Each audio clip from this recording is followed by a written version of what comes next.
Les boîtes à double embrayage sont des boîtes de vitesse automatiques.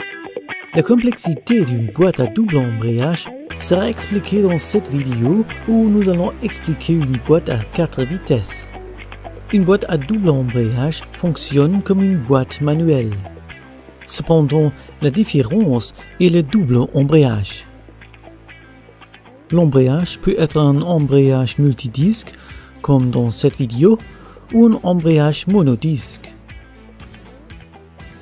Le premier embrayage multidisque est constitué d'un arbre creux. Le deuxième embrayage se trouve devant le premier embrayage.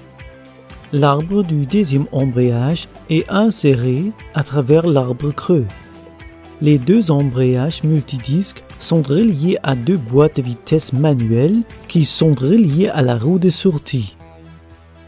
L'embrayage avant entraîne les vitesses en paire, à savoir la première vitesse et la troisième vitesse, alors que l'embrayage arrière entraîne les vitesses paires, à savoir la deuxième et la quatrième vitesse.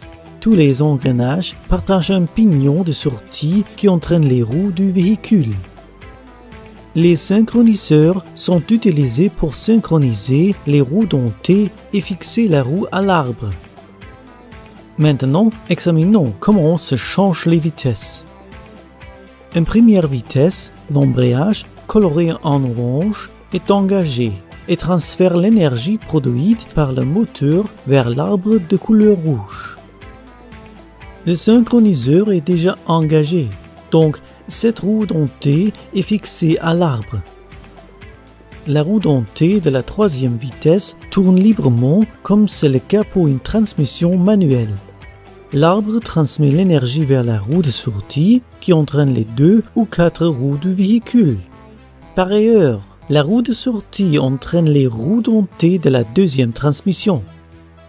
Pour la deuxième vitesse, il faut noter que le synchroniseur est déjà dans sa correcte position.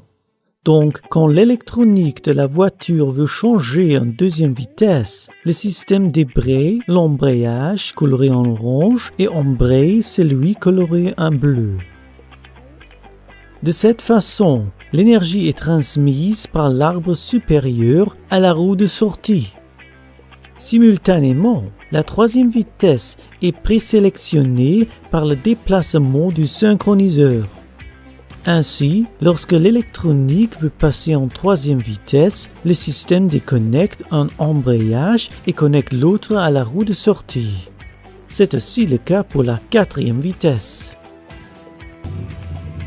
Les motos et les voitures avec une boîte à double embrayage utilisent un système de commande pour changer de vitesse. Ce changement de vitesse dépend du style de conduite du conducteur et la vitesse du véhicule.